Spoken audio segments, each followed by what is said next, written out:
Good morning, everybody. Thank you. Thank you all so much for joining us here. My name is Carolyn Zwiner. I'm the brand director for Stella Artois. So pleased to be introducing this panel discussion. I know it'll be an incredible morning with an incredible group of women and our great moderator, Dominic, so thank you so much. For those of you that might not know, Stella Artois has been a long supporter of film, and we've actually had a presence here at Sundance since 2004. And I think the unique global audience that Sundance has made it the perfect stage for us to launch our Buy a Lady a Drink campaign 2 years ago. Our Buy a Lady a Drink campaign is in partnership with water.org and our shared commitment to help end the global water crisis. Last year, we kicked off our campaign by partnering with the talented Crystal Moselle to create a waterfront documentary, which is a 3-part documentary that showcases the impact of the global water crisis, which disproportionately affects women and children around the world. This year, we are pleased to announce and reaffirming our commitment to this great cause by a 4-year partnership with water.org, and we are committed to providing 3.5 million people around the world with long-term sustainable access to clean water by 2020. Seems exciting. But beyond just extending the campaign, we're also thrilled to announce that Stella Artois is going to be deepening its connection to the film community through a multi-year partnership with Women in Film. That's right. In support of female filmmakers who are using the power of film to impact social change. Today, we're very, very proud to be partnering with Deadline again and Women in Film for a panel by bringing together these amazing filmmakers that share our passion to inspire social change through film. Again, thank you all so much for joining us. I know it's going to be an incredible discussion. I'm going to turn it over to Dominic to kick us off. Thank you. You know, before we begin today's discussion, I should mention we have the head of Women in Film here with us. So I think you should give it up there. Well, thank you so much to Stella and to Deadline. We're so excited about our new relationship with Stella, and what an amazing idea to pull everybody together for this brunch, and we're really happy to be here, so thank you. Yes, thank you. Now, before we start off, you know, usually the job of the moderator is I'm going to introduce everyone and read their Wikipedia entry for you, but this is Sundance, and that's boring. So I'm going to allow these wonderful filmmakers to introduce themselves one by one, and then we'll start our discussion. The head of Women in Film. Guess what? I'm a career, producer and executive. I've been doing this for about 27 years. Well, 28. And have been the president of Women in Film's board for the last 7. And most of my work involves essentially race and class and gender over the years, and I'm sure we'll talk about that more today. Most recently, I was the head of production for SDX Entertainment, and I'm opening my new company in about a week, so look forward to that announcement, and to doing more movies for women. I'm Christine Vachon. I run a company called Killer Films. We had our 20th anniversary last year. We've made, I think, close to 100 theatrical feature films. We have 4 films at the festival. I guess I should use this to plug Oh my God, myself promote. right? So we want women in lots of films. We have Dina in documentary competition, Lemon in Next, which is premiering tonight, filmed by Janixa Bravo, her first feature. And then tomorrow night, Sundance, in their infinite wisdom, has programmed our 2 films against each other. Beatrice at Dinner, Miguel Arteta's film, and Where's Kira, Andrew Desanmu's film. So happy to be here. I'm Daniela Taplin-Lundberg. I'm a film producer. I just started my own film production and finance company called Stay Gold Features. But before that, I had a company called Red Crown Productions. And before that, I had a company called Plum Pictures. And this is Patty Cakes is a film I've produced that is premiering tomorrow. And I just was looking, it's the 13th movie I've had here at Sundance, and so exciting to come back. Yeah. So I produced Beasts of No Nation and Hello, My Name is Doris last year, and The Kids Are All Right, and so I'm just happy to be back. Thanks for having me. Hi. My name is Crystal Moselle, and I'm a director. and I did a documentary a couple years ago called The Wolf Pack that won the Grand Jury Prize. You can applaud for that. I've been making commercials for like over 10 years to make money, and now now I'm trying to make more films. I just got back from the Sundance Screenwriter Lab with a project that I'm doing, and I also just did this project with Stella on 3 women dealing with the world water crisis, which I guess we'll talk a little bit about. Yeah, and I'm happy to be here as well. Thanks. Hi, my name is Rachel Shane, and I'm the president of production at Odd Lot Entertainment, and that is Deidre Pritzker's production and finance film and TV company. And I'm here with the film Landline, which screened on Friday. It's Gillian Robespierre's second film and her follow-up to Obvious Child, which was also at Sundance 3 years ago. And we've produced at Odd Lot and financed multiple films, and Hell or High Water is a film that we made this past year. Yeah. You again should applaud for Hell or High Water. We're all about the plugging here, all right? You say the name Deadline over and over, I'm good with that. So anyway, I'm very excited to be here. Well, and thank you everyone for introducing. You did so much better than I would, trust me. Crystal, you brought it up, and Carolyn obviously brought it up in the introduction. Tell us a little bit about this project you did with Stella, because you know, social engagement and raising awareness in social issues has become a huge part of their initiative, and you really kicked it off with this trio. Yeah, so I think probably the most interesting part about doing this project with Stella Artois is that they gave me a final cut. They just literally let me just go off and do my own thing. Like there's nobody on set or anything. There wasn't really a set. It was just me in third world countries meeting ladies that are dealing with the world water crisis. And so we went to Kenya, Haiti, and Peru and spent about 2 weeks in each location. And we go, and I have like a weird knack for casting people or just like attracting interesting people into my life, hence the Wolf Pack and another story that Interesting being a very like low-key way of describing that one. So yeah, I'll talk about Marie from Haiti. I met her. She's a midwife who lives in this little town, Levesque, and she has to travel about a mile to get water. And she Is that a mile every day, Crystal? Yeah, I mean, sometimes it's 3 times a day because she's a midwife and she's treating people in her little village, and she's the only person that's the closest to a doctor. And it's heartbreaking, but I didn't want to tell these stories as like she's a victim, because she's incredibly resilient and powerful and amazing, and she like sings all day and has like this really sexy walk.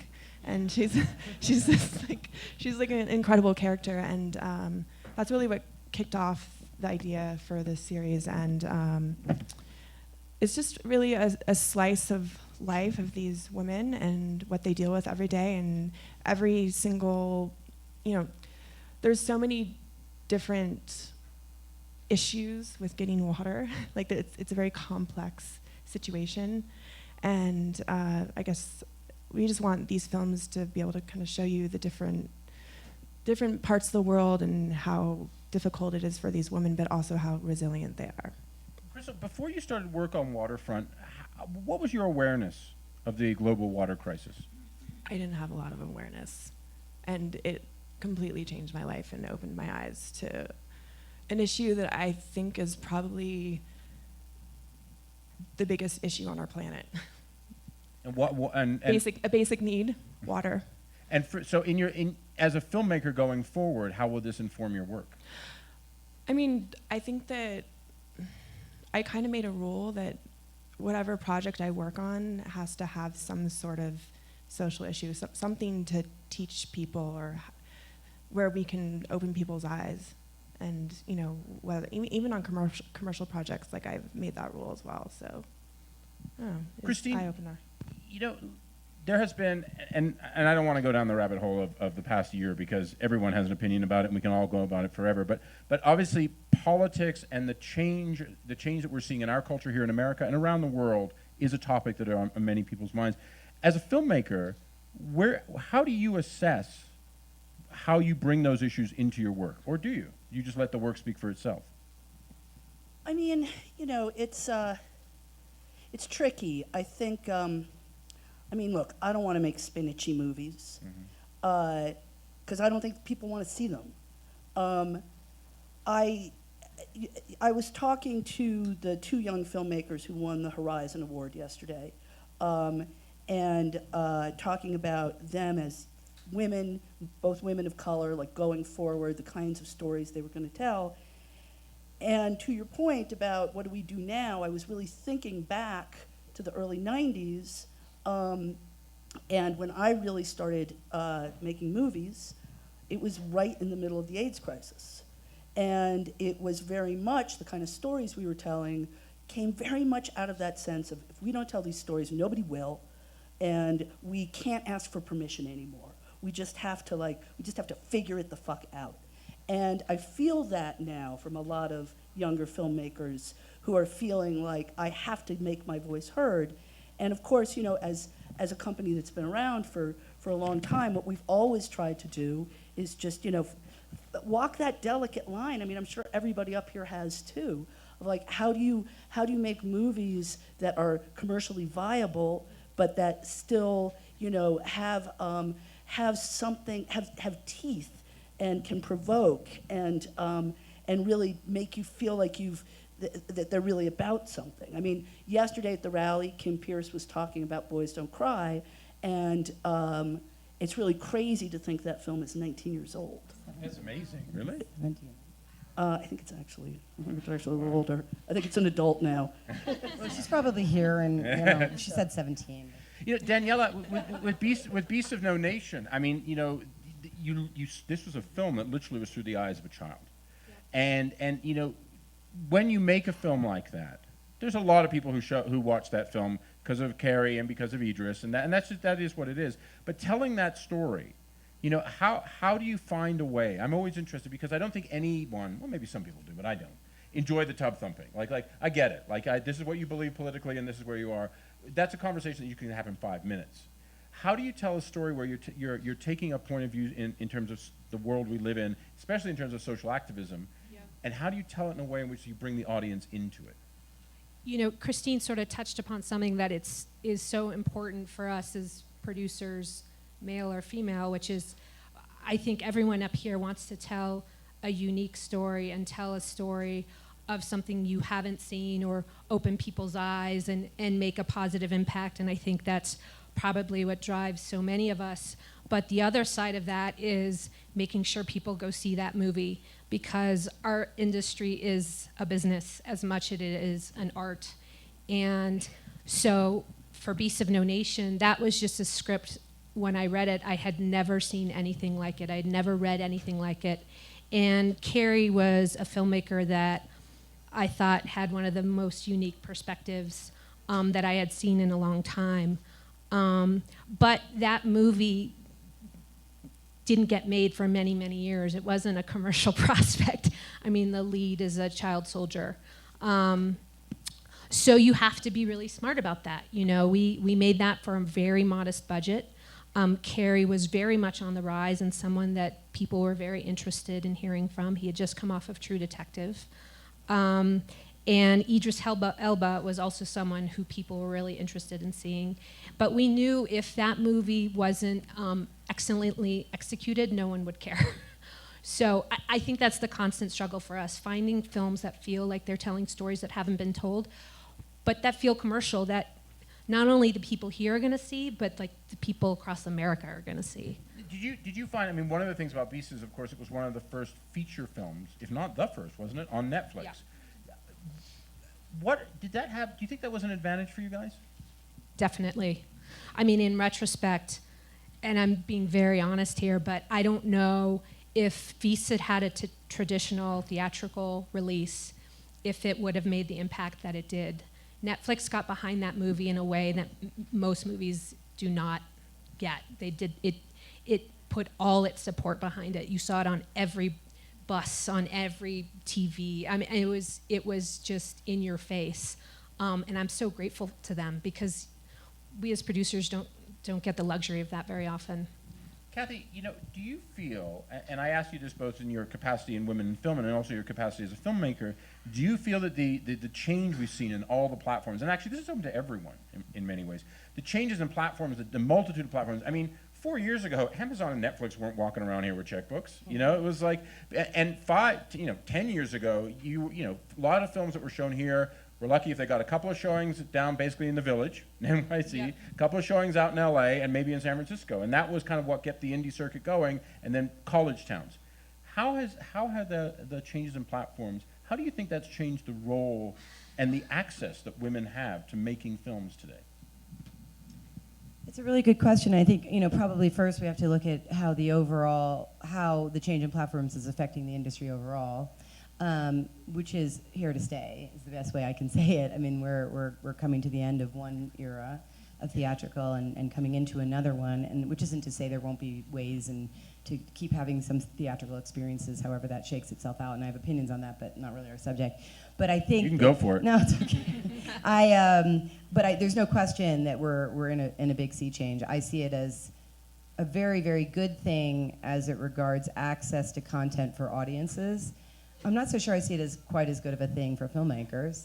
Why? For a lot of different reasons. Because access is a really important thing. There's other things too. I'm not a giant fan of all the beauty of filmmaking and all of the things we can do technologically being shrunk down to people watching it in teeny little screens. There's an artistic effect of that, and there's also a beauty to film that will never be recovered, and certainly digital already took a dig at that. But and then it's changing the economics. It's going to continue to put the economics in the hands of the companies and less in the hands of the filmmakers, even more so now. But I think, but overall, when we talk about ability to tell stories and more content platforms and easier access to platforms, I think it's a big yes for everybody. And therefore, I think women will, by nature and just by ratio, start to have more opportunities. But equally as important, essentially the marketing risk is so much lower for these platforms that many of the obstacles, and now I'll speak sort of scientifically as it regards the research that we've been doing for years now at Women in Film and sometimes with Sundances, there's a very close link between opportunities for female filmmakers and female content and an inability to access money. And it's for a million different reasons, and among the top ones are very mythological reasons. We're not giving women money because they're too busy multitasking and they can't take care of the money, or they're moody and they can't control You're having babies all the time. having babies all the time. That's the Really patriarchy fallback one. Really bad at managing money, things like this. As a matter of fact, this comes from the research that Stacey Smith, who I see is sitting right there, was able to identify in some of our earlier research after 30,000 data points of learning this kind of a thing.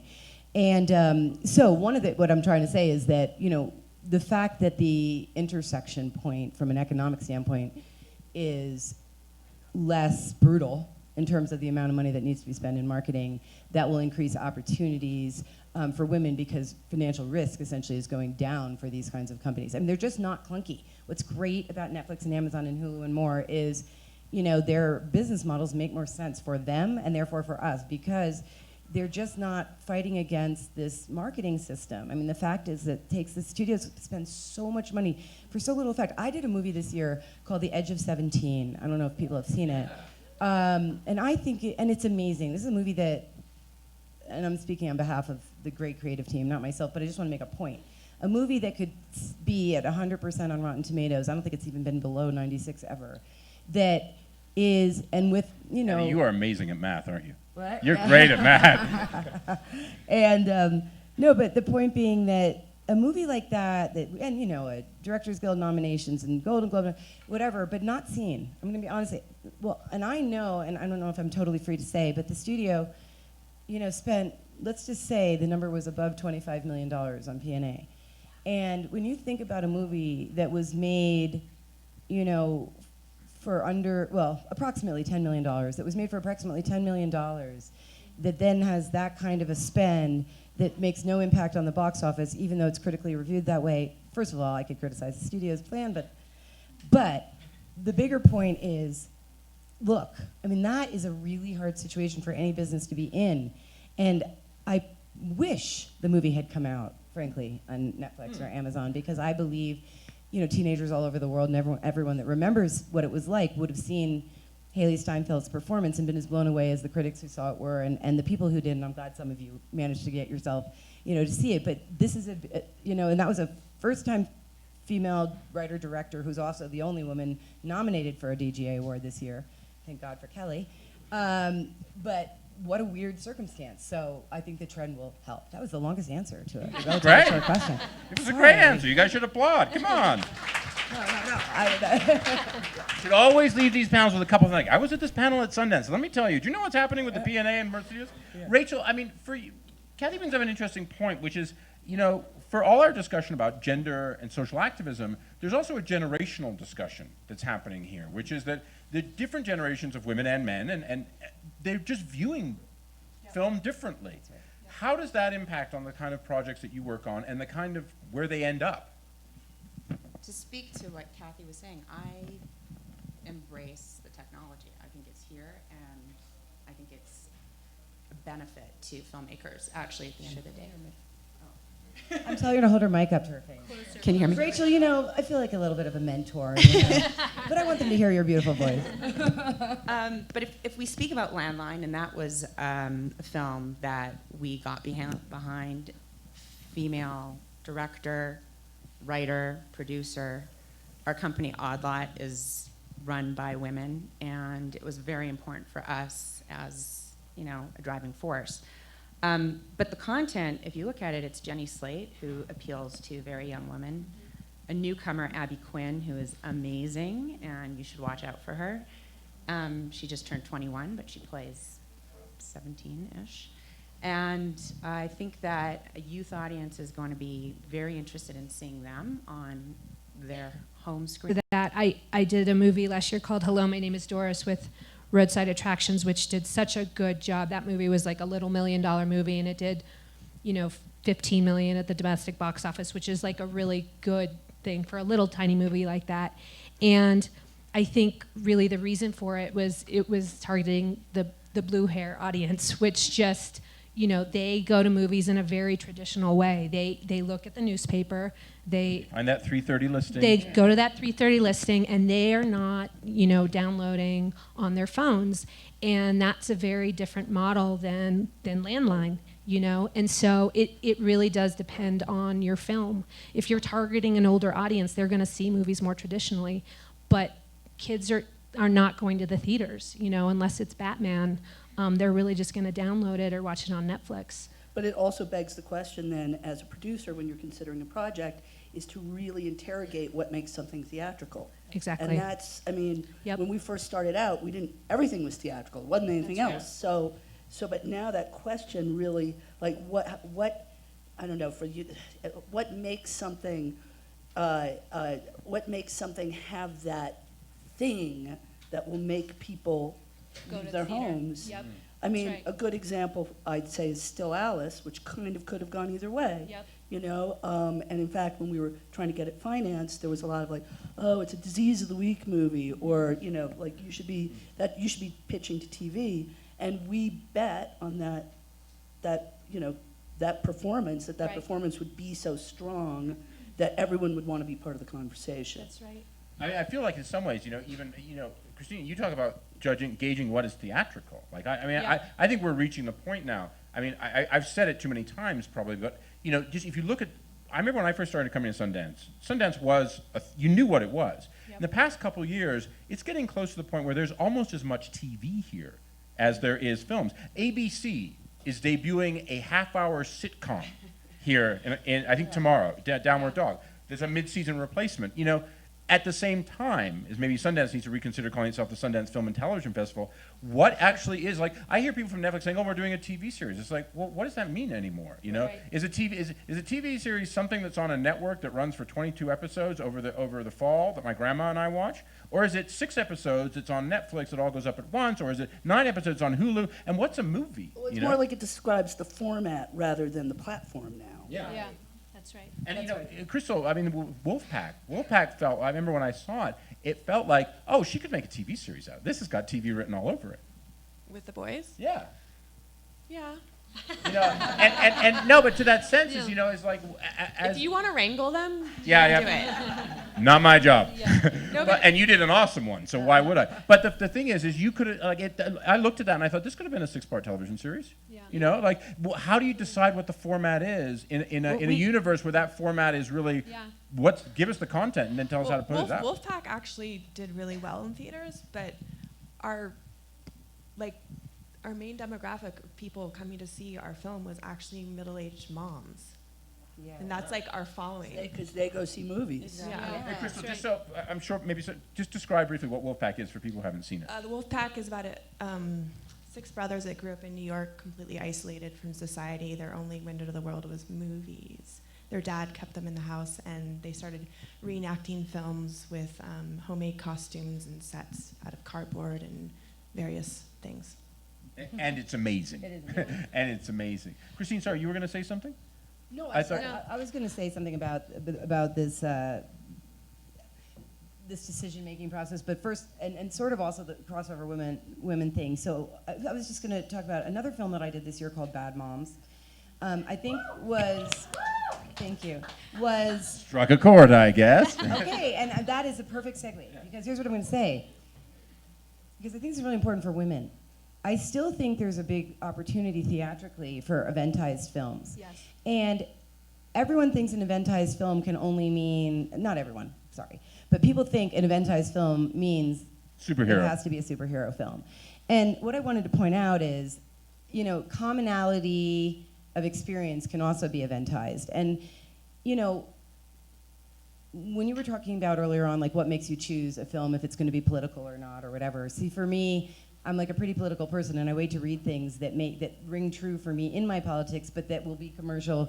And then I feel like it's all going to happen because it's connected, but, you know, like, because I had this moment where I was like, Jesus, that's so true, and then it becomes politicized. But anyway, the reason I'm bringing this up is that Bad Moms. Okay, so the Bad Moms experience... Which has a sequel. Yes, the Bad Moms is about to have a sequel. And but what's interesting about it is the fact that we were looking at a script in its original spec form that, no question about it, you know, we were talking about, well, yeah, it could work like Hangover, it could work like Bridesmaids, or whatever. But there was something else that happened as we got together and started to develop it, which was specifically, and I'm just putting it in my own words, but a lot of people had similar experiences. And I said the sentence, I swear to God, every single day as a working mom, I want to just pull over in my car and cry, which is a line now in the movie. And at that very moment where you realize there's an event in this, and it wasn't even how we started. It was like, do you know anybody who wouldn't say that in any social group, in any class, color, creed, that wouldn't say that while you're in the heavy duty period of mothering, you know, when you're still driving and doing everything you need to do, the pre-16 period, and you're trying to work full time, that your life is a constant state of disappointments, not to mention your romantic affairs and everything else you're trying to pull together, not to mention you're falling apart physically. But, you know, see how you're all laughing? Yeah, you just throw it out there, don't Yeah, you? I'm just telling you, yeah, this is an age thing. But they're laughing because, and thank you, because of the fact that that's eventizing. So I want to point out that for female filmmakers, I'm trying to get to my theme here, for female filmmakers, part of the answer here is that when doing what everyone's been saying about identifying what is the format, is this something that's commercial, is this something that can make an impact and can, as Danielle said, you know, make money, look for eventizing concepts. Yeah. They can still be political. That's a political movie in a very comedic format, but there's a lot of politics in that. You know, look at the male character. Look at how the husband was portrayed. Sorry, husbands. But there's a politic in that too. So my point is, you can hit that really narrow brass ring if you do something eventized also about women and it's got commonality. Yeah. I was, just to this point, I was speaking to Liz Banks, who directed Pitch Perfect 2, and she had produced and came up with the concept, and she has made it like a mission to go sit with female filmmakers and make this very thing sort of a priority. As female filmmakers, when you are conceiving of a project, how will the audience respond? Can you eventize it? Can you make it something that the marketplace will respond to and you can make money on? And of course, we all have projects that we love and they're passion projects, but then ask yourself the next question: will people go see this. And I think it's a really important point for female filmmakers. You also need a really good log line. Yeah. Seriously, like you just got to be able to, Yeah. like Wolfpack, I feel like it just spread like wildfire because Yeah. it's like people are like, what? What is that about? I don't get it. Are you serious? Well, and that's what I think also is part of the success of Bad Moms. Like, you get, I mean, Yes. you get, you know, it's like Bad Santa. Bad Santa 2, not so much. But, like, you get it. It's like, you know, I remember when I was in television, working with producers sometimes, and we used to come up with a thing called the Get It Edit.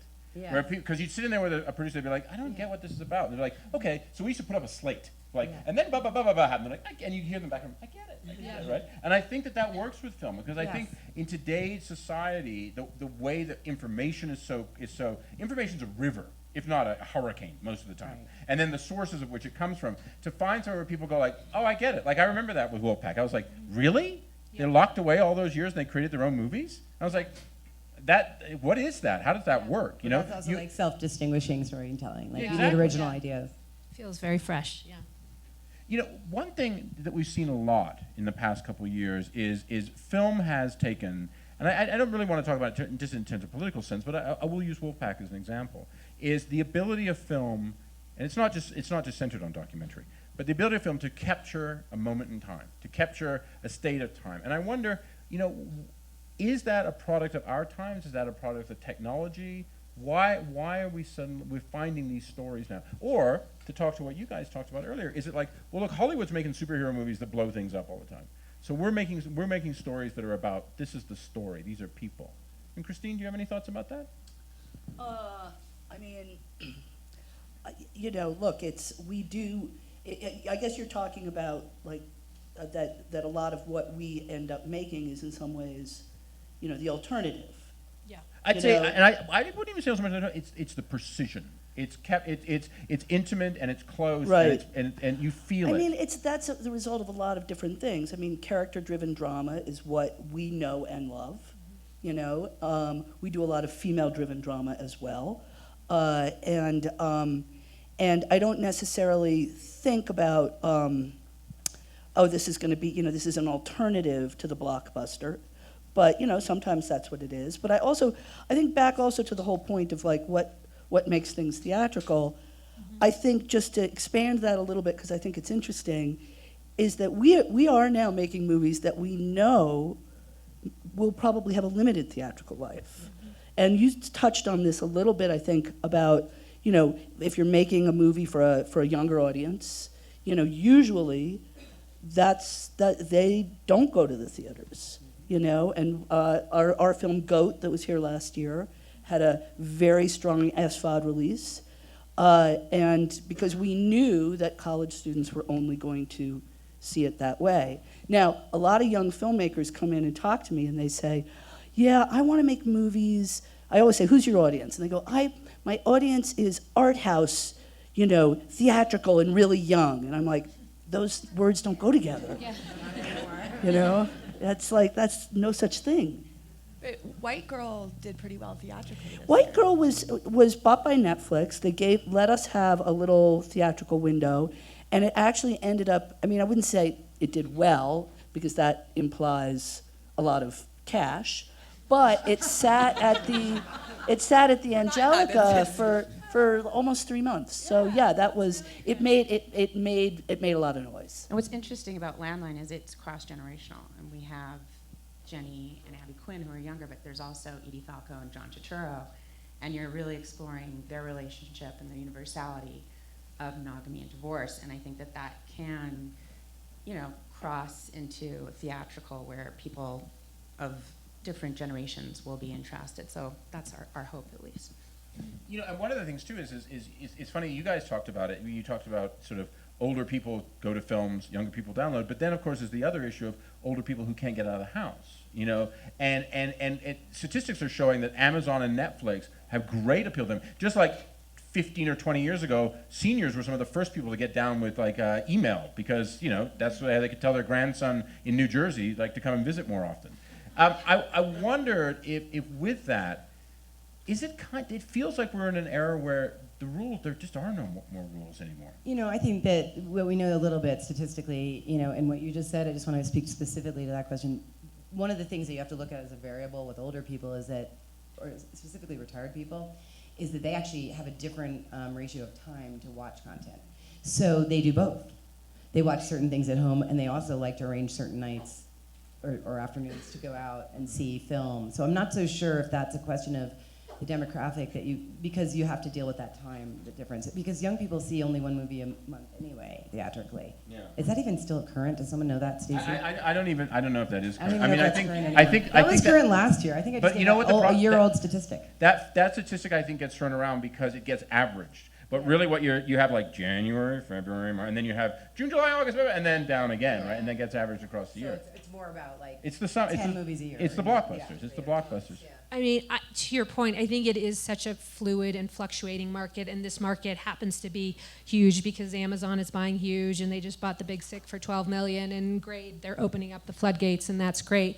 But I think for us as producers, or I don't want to speak for these guys, but you just got to focus on the content. Like, make it good, make it unique, make it fresh, and like that's all we can do. Because do you guys worry about? I'm just asking to my fellow panelists if I can, because I Oh, you just gotta think talk. about this. I can all the leave. time. I mean, I don't even know why they brought you, but You and me both, sister. Trust me.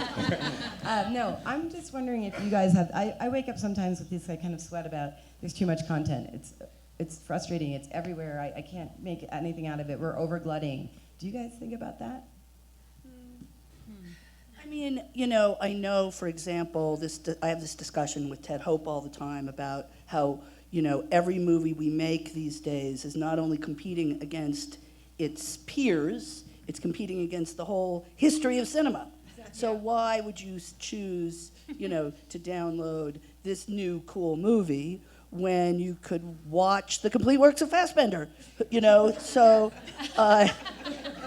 Christine, I think you're giving away a very personal perspective on that one. But I think it's Let's true. do that once a week. But it's true. It's true that's. But it's almost like it's one of those things that I kind of can't think about too much. Yeah, it's anxiety attacks. yeah. So just don't think about it. Just make good content. But I Just also make your content. it's a good litmus because I used to, when I was at Plum Pictures, I had this company. I was very young, and we made 20 movies in 5 years, and we raised all the money, and no one went to see most of the movies. I mean, we were just like churning out movies, and just for the sake of producing movies. And as I've gotten older, I just realized, like, you put so much into every movie you produce. It better be good, or you better believe it's good, and you better believe in the director. You better believe that script is unique and may make a ruckus here or wherever you're trying to sell it. So it's just caused me to get a little bit more focused. And frankly, as a consumer, I actually like the choice.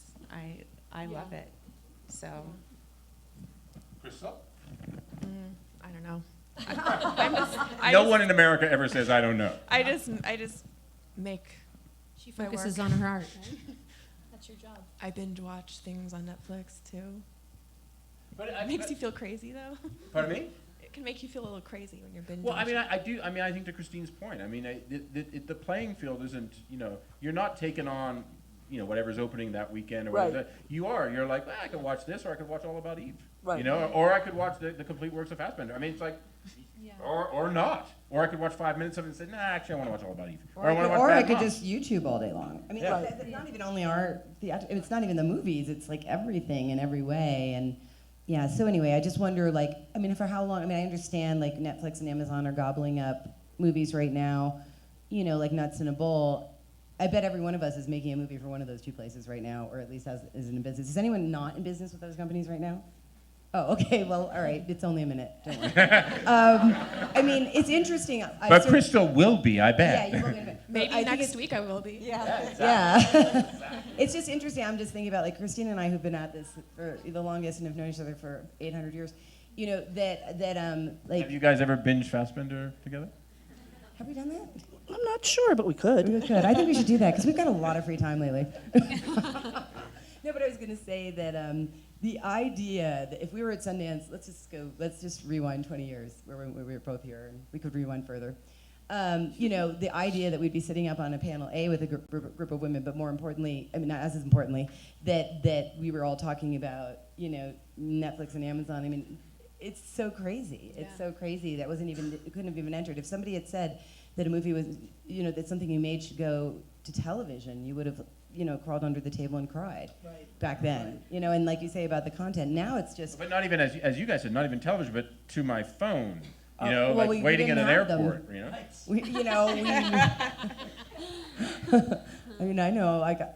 Yeah. Anyway, but it's a quick. I was about to date myself worse. But I think that this is a very interesting thing, and it's going to be interesting to see how long the gobble up can take and how much content can be pushed. Well, we have to conclude our panel. I'd like to thank all of you for coming out. I thank our wonderful filmmakers for joining us. Thank you. Now, Thank you. the panel is over, but the good times aren't, so to speak. So please stick around. There's a cocktail party to celebrate Stella Artois' partnership with Women in Film, and we invite you all to stay. Thank you so much. We'll see you next year at Sundance. Have a great time.